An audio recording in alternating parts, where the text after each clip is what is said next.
chest pass. And Jerica Misi and Terra Firma will be up first. And we have Jerica Misi. And here we go. He's off and running. Turning up to go into the chest pass. And then another one. Here's a tricky one. Bounce back. Makapagan. So far, a perfect run para dito kay Ahan Misi. And it stays perfect right there. The usual in and out dito. Mag-go obstacles. This is going to put a lot of pressure on the rest of the field. Perfect. Perfect run for Jerica Misi. 24.44 seconds. So remember the number, 24.44. Solo-solo na po sila. It's a race against time. Ano ba? Is it over from the get-go? Is it over from the beginning? Well, it's gonna be tough dahil sabi mo nga doon, that was a perfect run magmula dito kay Jerica Misi. Ang bigat nun, Johnny. Ang bigat ng 24.44 na to. Lahat huli, chest pass, Huli, bounce back. Then gets the three-pointer na kagad.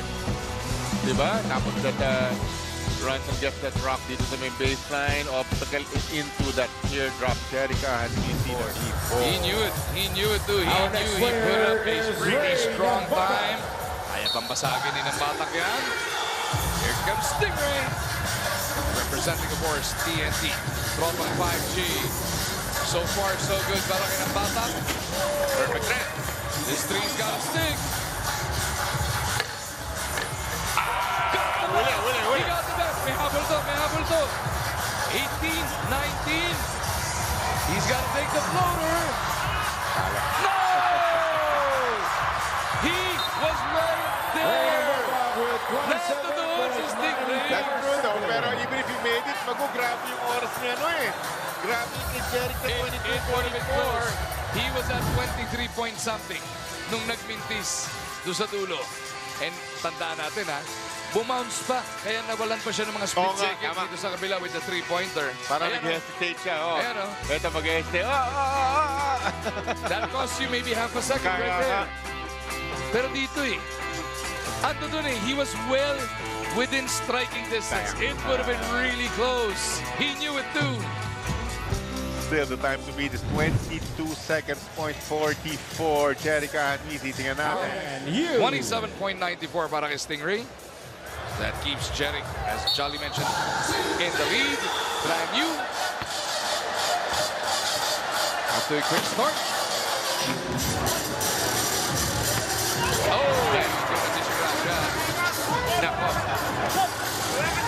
That's probably all she wrote.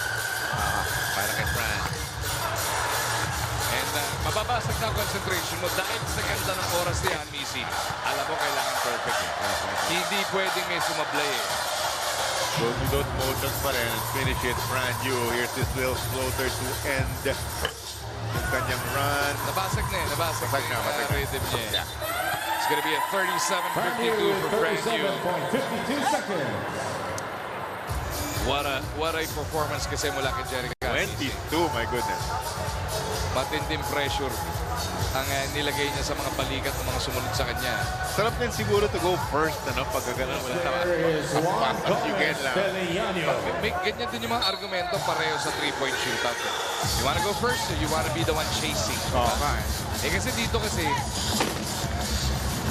no room for error ka sa ganda ng oras Kaya nakikita natin si Jerica Misi naka-inset sa atin.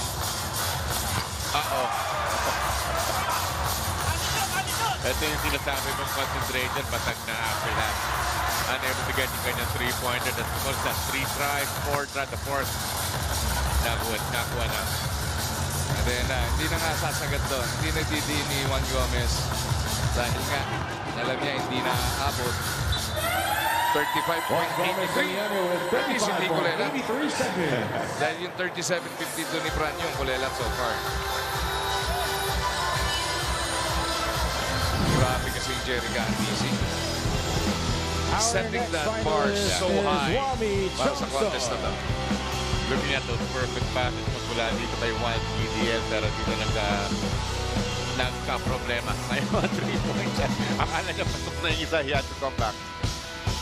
There's one guy na hindi susu. Wami Chongson ng San Miguel. Here we go.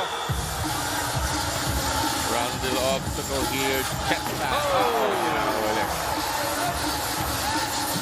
That is an early error para dito kay Wami. Can he make up for it? Hindi na ubra to. Still a long way to go for Wami.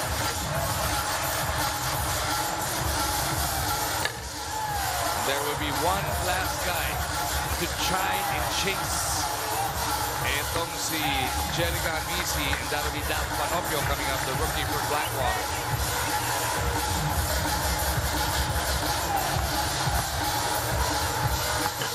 Naku, naloko na. Kulilat dito si Wami. 46 seconds na. And Wami will finish with 50.71 on the clock. Johnson with 50.71 seconds. Minsan, kung ikaw yung iba, sabi mo, dapat nahuli kasi siya, Misi. Ganun eh, dapat nahuli na lang. Para may argument ka. Hirap Our magkamali. next finalist is Daz Si Panopio. Last na to, Dan Panopio. Dagat na umamin dun ng kanyang naging problema dun sa unang chest pass pa lamang. Ito na na-disgrasya, no? Kaya, one mistake, manggigigil ka umabol, mag-iiba na lahat ng kabog ng dibdib na. Down, on the move. Here we go. Last participant. He's got a running start on that one. What happened there? Oh, mabit. Pero yun, baka naman kaya ba? Got that one. He's got a chance. Here we go. 24-44, the time to beat. Nagkakabata-bata. Sayang! Sayang para kay Panopio. Yung naipit na sinasabi mo ni Glenn for about a second and a half yun. Yung kay Stingray, pinakamalapit. Pero technically, si Panopio is coming in second at 26.97. Eto, hindi niya kagad nahugot yung bola dito eh. That was the problem. Parang he slipped yata a little bit eh. Nandula siya doon sa marker. Nandula sa marker. Yun ang problema doon. Tapos dito, nadulas na naman. He was right there. Kahit na nagkamali nung una, may habol pa eh. Pwede pa sana. Ang bilis nung Panopio eh. Yung huling slip. Tapos, nag-bounce. Tinitignan na oras, wala akong pressure. So, ends up to be the perfect run. The best time, the 22nd point, 44. Wins it all para dito kay Jerry Candy.